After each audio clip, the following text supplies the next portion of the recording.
In his journal, Emerson wrote, "Nature has a crack in it." And this crack strangely runs through Emerson's 1836 Nature. This is one of the most optimistic essays in American literature.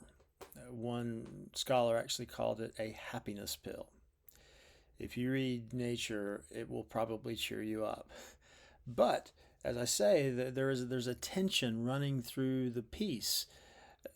Emerson doesn't really bring it to the forefront very often, but he does from time to time. So that's what I want to talk about, is this tension in nature between the idea that nature itself, the physical world, is objectively true, is the source of reality. That's one idea. Um, or is the mind the source of reality? Is the mind and its ideals, is the mind with its ideas, is the mind with its intuitions? Is that where truth resides? So where is the truth? Where is reality? Is it in nature? Is it in mind? Is it in the interaction between the two? Well, if you look at a chapter like discipline, which is in nature, there's a sense that there are certain natural laws that do not change, and that we would do well to conform our behavior to those natural laws. But then, right after, in the idealism chapter, Emerson says, well, maybe nature is not absolute. Maybe mind is absolute. Well, strangely enough, that's the idea that really informs nature much more so than the idea that nature is absolute. Early in the nature, very early, Emerson, right after the famous transparent eyeball passage, says that um, nature is not always tricked in holiday attire, but the same scene which yesterday breathed perfume and glittered as for the frolic of the nymphs is overspread with melancholy today. Nature always wears the colors of the spirit. To a man laboring under calamity, the heat of his own fire hath sadness in it. Then there's a kind of contempt of the landscape felt by him who is just lost, by death, a dear friend. The sky is less grand as it shuts down over less worth in the population. Emerson is here probably lamenting the loss of his brothers Edward and Charles to very early deaths. So there's a sense here that certainly we color nature when we are perceiving it. Our mood will dictate what we perceive. Now the question is, do we want to say that these perceptions informed by mood are ultimately illusory? A fire is a fire is a fire. It doesn't matter how I see it. I can look at the fire and I can say, oh, that makes me sad. That's my projecting onto the fire spirit or inner life. Just like on another day, the fire might make me happy. There's a subjectivity, in other words, to all perception. But this seed idea coming early in the essay, Emerson develops into an all-out vision of the idea that we don't really find a world. We make a world. In other words, the fire as I conceive it in my mind is the fire. The fire as it exists without a mind is meaningless, is what Emerson seems to suggest later on. So, for instance,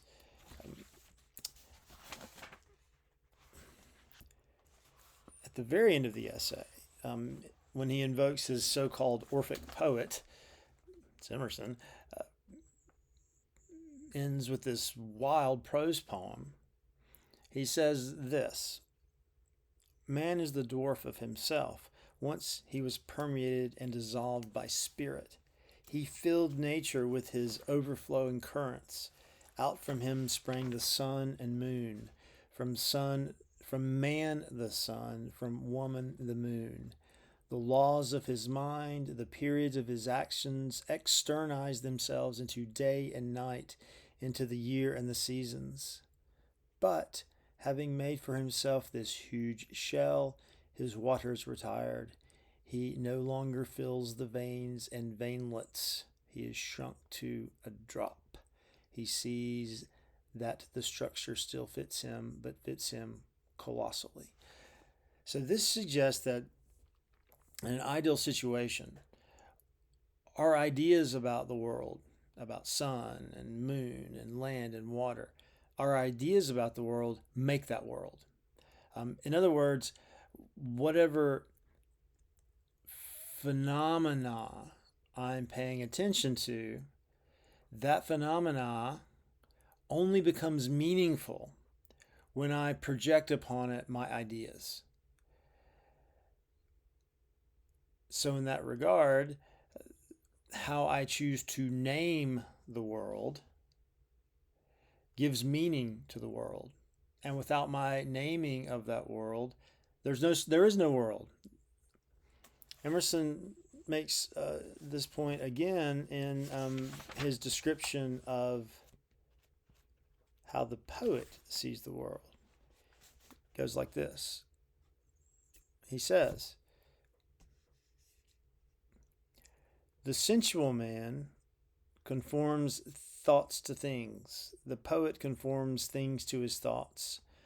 The one esteems nature as rooted and fast, the other as fluid, and impresses his being thereon.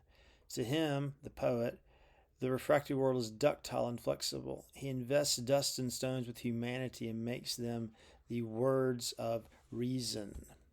So a poet looks at material, and what does he do? He turns those materials into symbols of his thoughts. He words the world, and he can do this any way he wants. He's like, going back to the Orphic poet, he's like man in the beginning who didn't find a world but made a world. But the sensual man conforms thoughts to things. For the sensual man, the natural world is absolute, and he attempts to find some kind of lasting meaning in the natural world and then to conform to that. He doesn't celebrate the creativity of his mind. He doesn't celebrate his imagination. He lives only through understanding. He wants to find relationships. He wants to find rules. He wants to find laws out in the material world and conform to them. But what he's forgotten is that that is the world he's made. He has made that world. Even though he thinks it's real, he's actually chosen to make that world. This is why Emerson, to go back to the Orphic poet, says that what's happened is we've created this wonderful, massive world back when we were attuned to our imaginative powers. But now that we've become more sensual, it's like we've created a world that's too big for us. It's like we think the world is now a massive shell that traps us in, when in fact we made that shell, and we can unmake it if we so choose. So Emerson concludes nature almost about 3 paragraphs from the end by saying this: "The problem of restoring to the world original and eternal beauty, the problem of living as these great men in the Orphic poet's passage, the man who once permeated nature and dissolved nature with his spirit, the way to become this again, the problem of restoring to the world original and eternal beauty is solved by the redemption of the soul." What does that mean? He's going to tell us. "The ruin or the blank that we see when we look at nature is in our eye. The axis of vision is not coincidence with the axis of things, and so they appear not transparent, but opaque." If we look at the world and attend only to its solidity, attend only to its opacity. If we look at the world and think that material things are absolute, and we despair over this, we feel as if we lack agency, we feel as if we're controlled. Uh, if we see the world this way, it's our fault. We are choosing to see the world this way. The world lies in ruins because we choose to see it as ruins. And this takes us back to the beginning of the essay where Emerson says, nature always wears the colors of the spirit. Um, if I am a melancholy sort, I happen to be a melancholy sort, but if you are a melancholy sort or even a depressive sort, the world you perceive will probably be a pretty grim world. And if you believe that that is actually the world, stable reality, then you're limiting yourself to the extreme, Emerson would say. But if I realize that my mind has the power to shape experience to the point where in some way I'm making a world when I perceive, then there's a sense that opacity and solidity, the opacity becomes transparent and the solidity becomes fluid and things are now flowing, they're in flux. The idea being that there are energies running throughout the world and they're running throughout me as well. And how do I manifest those energies?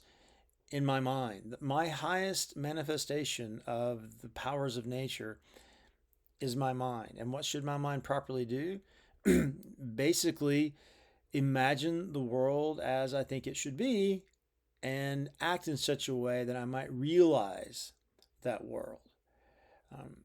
Now, does this mean that Emerson's a moral relativist and that if I imagine an evil world, should I try to bring that to realization? No. Emerson ultimately believes that that there is coursing through nature a vital spirit that thrives in an organic structure, an organic pattern. And how does an organic system work? How does an ecological system work? How does an environmental system work? The parts contribute to the whole. There's a sense that there's a sort of organic community in which all beings participate to create a living system. So I think the optimism of Emerson, the optimism is that if I'm operating on the highest imaginative level, the highest intellectual level, ultimately I will be working for good because I will be working in such a way as to serve this sort of grand organic community that we call the planet. I'm not saying that's true myself, but that's what Emerson would have us believe. Hence, nature as a kind of happiness pill.